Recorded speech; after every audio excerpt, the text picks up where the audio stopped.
IPL के शुरू होने से पहले सभी को आरपी के कमबैक का इंतजार था। आरपी यानी कि ऋषभ पंत। लेकिन इस आईपीएल में ऋषभ पंत का तो कमबैक हुआ, लेकिन एक दूसरे आरपी का भी कमबैक हुआ और वो आरपी है रियान पराग। अब आज रियान पराग जिस तरह से खेले हैं उसके बाद उनके कुछ स्टेटमेंट्स याद आते हैं। एक स्टेटमेंट उन्होंने लास्ट आईपीएल में दिया था कि इस आईपीएल में मैं एक ओवर में 4 छक्के जरूर लगाऊंगा। और उसके बाद सोशल मीडिया पर सबने उन्हें बहुत ट्रोल किया, उनका मजाक भी उड़ाया गया कि बैटिंग आपसे होती नहीं है, रन आपसे बनते नहीं है, एक ओवर में 4 छक्के कैसे लगाएंगे। लेकिन इस आईपीएल में ऐसा लगता है कि रियान पराग धीरे धीरे अपने सारे स्टेटमेंट्स को सच प्रूव करते जा रहे हैं, क्योंकि एनरिक नोकिया के आखिरी ओवर में रियान पराग ने 4 छक्के तो नहीं लगाए, लेकिन 2 छक्के और 3 चौके लगाए। और इसी के साथ ऐसा लगता है कि अब रियान पराग की जो मेहनत है वो धीरे धीरे रंग ला रही है, क्योंकि एक और स्टेटमेंट उनका याद आता है जब लास्ट ईयर उन्होंने सैयद मुश्ताक अली ट्रॉफी में सबसे ज्यादा रन बनाए थे। तो उनसे एक बात पूछी गई थी टीम इंडिया को लेकर कि आप टीम इंडिया के लिए खेलना चाहते हैं, और उस बारे में उन्होंने कहा कि जब आप आसाम जैसी छोटी जगह से आते हैं ना, तो आपको बाकी खिलाड़ियों के कंपैरिजन में ज्यादा मेहनत करनी पड़ती है। आपके लिए चीजें आसान नहीं होती हैं, लेकिन मैं इसके लिए तैयार हूं। अगर मैंने 3 शतक लगाए हैं तो मैं 4 लगाऊंगा, 4 नहीं तो 5 लगाऊंगा। मैं तब तक लगाता रहूंगा जब तक सिलेक्टर्स मुझसे कंसीडर करना शुरू ना कर दें। इसके बाद उन्होंने कहा कि मैं टीम इंडिया के लिए एक दिन जरूर खेलूंगा। मुझे कोई ओवर कॉन्फिडेंस नहीं है, लेकिन यहां तक आने के लिए मैंने बहुत मेहनत की है। और ऐसा लगता है कि अब उनकी मेहनत रंग भी ला रही है, क्योंकि अगर आईपीएल की बात करें तो पहले मैच में उन्होंने एक बहुत अच्छी पारी खेली थी। जरूर बड़ी पारी नहीं खेल पाए थे, लेकिन अच्छी इंपैक्टफुल पारी खेली थी। और आज उन्होंने एक ऐसी पारी खेल दी है जिसकी मदद से राजस्थान रॉयल्स ने दिल्ली कैपिटल्स को हरा दिया है।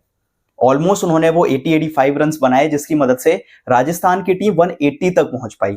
एक समय लग रहा था कि शायद 150 भी ना बना पाए राजस्थान की टीम, लेकिन रियान पराग की पारी की मदद से ये पॉसिबल हो सका। और अब ऐसा लगता है कि जो वो कहते थे कि मैं एक दिन टीम इंडिया के लिए जरूर खेलूंगा, उस बात पर तो बहुत मजाक उड़ाया जाता था उनका, लेकिन अब लगता है कि वो शायद एक दिन जरूर खेलेंगे। लेकिन रियान पराग हमेशा से एक ऐसे प्लेयर रहे हैं जो कि या तो लोग उन्हें उनके कमेंट्स की वजह से याद रखते थे, या तो उनके जो अजीबोगरीब कंपैरिजन होते थे, या फिर जो उनकी डांसिंग होती थी मैच में उस वजह से याद रखते थे। लेकिन शायद अब रियान पराग की कहानी बदलने वाली है, क्योंकि जिस तरह से वो इस सीजन में खेल रहे हैं लगता है कि वो अपने एकदम प्राइम पे आ चुके हैं। लेकिन ऐसा पहली बार नहीं है। अगर आप रियान पराग को डोमेस्टिक क्रिकेट में फॉलो करते हैं तो आपको पता चलेगा कि रियान पराग ये काम सालों से कर रहे हैं। चाहे विजय हजारे ट्रॉफी हो, चाहे रणजी ट्रॉफी हो, चाहे सैयद मुश्ताक अली ट्रॉफी हो, हर साल आपको असम के लिए रियान पराग वो टॉप रन गेटर्स में 1, 2 या 3 पर ही दिखेंगे, और साथ में बहुत अच्छी गेंदबाजी भी करते हैं। अब चलिए बहुत सालों के पीछे तो बात नहीं करते हैं, लेकिन इस साल की बात करते हैं। सबसे पहले अगर रणजी ट्रॉफी की बात करें जो अभी कुछ ही समय पहले खेली गई थी, तो रियान पराग असम के लिए सेकंड नंबर पर थे जिन्होंने सबसे ज्यादा रन बनाए थे। अगर उनके परफॉर्मेंस की बात करें तो खेले गए 4 मैचेस में उन्होंने ऑलमोस्ट 75 के एवरेज से 378 रन बनाए थे।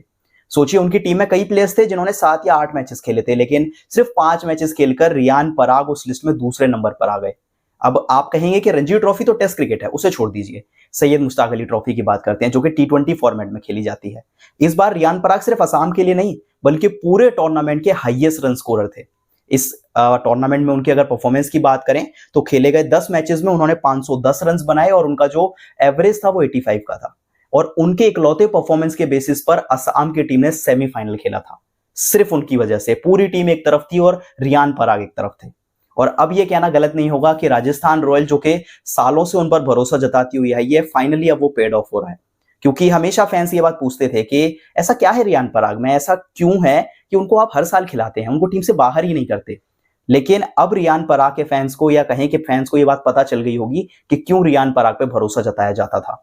वो हर साल डोमेस्टिक क्रिकेट में, अंडर 19 में, एशिया में, यूथ में बहुत सारी जगह जाकर रन बनाते हैं, लेकिन सिर्फ आईपीएल में रन नहीं बना पा रहे थे। और अगर आप ध्यान देंगे तो आपको पता चलेगा कि आईपीएल में भी रन नहीं बनाना उनकी गलती नहीं थी। असम के लिए वो टॉप ऑर्डर में खेलते हैं 4 या 5 पे, मैक्सिमम 5 पे, 3, 4 या 5 पे ही खेलते हैं। लेकिन राजस्थान क्या करती थी, उनको वो 5 पे, 6 पे, 7 पे खिलाती थी। कभी इंपैक्ट प्लेयर भेज दिया, कभी नहीं भेजा, कभी बहुत नीचे भेज दिया। वो फिनिशर वाला काम उनको दिया जाता था। लेकिन अब रियान पराग साबित कर रहे हैं कि वो फिनिशर नहीं है, वो टॉप ऑर्डर में खेल सकते हैं, वो बड़े नॉक्स खेल सकते हैं और वो फिनिश भी कर सकते हैं।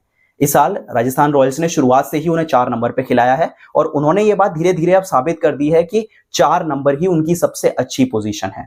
और पहले मैच में भी रन बनाए, दूसरे में भी रन बना दिए हैं, और अब ऐसा लगता है कि ये सीजन रियान पराग का है। और वो बात याद आती है कि मैं 4 छक्के जरूर लगाऊंगा, 4 तो नहीं लेकिन 2 छक्के और 3 चौके जरूर लगा दिए इस मैच में। इसके अलावा एक और बात उनकी वो याद आती है कि जब आप असम से आते हैं, यानी एक छोटी जगह से आते हैं, तो चीजें आसान नहीं होती। और चीजें आसान बिल्कुल भी नहीं है, लेकिन ये खिलाड़ी उसके लिए तैयार है। उन्होंने कहा था 3 छक्के लगाने पड़े, चाहे 3 शतक लगाने पड़े, 4 या 5, जितने लगाने पड़े मैं लगाऊंगा। मैं भी देखता हूं कि सिलेक्टर्स कब तक मुझको नजरअंदाज करेंगे।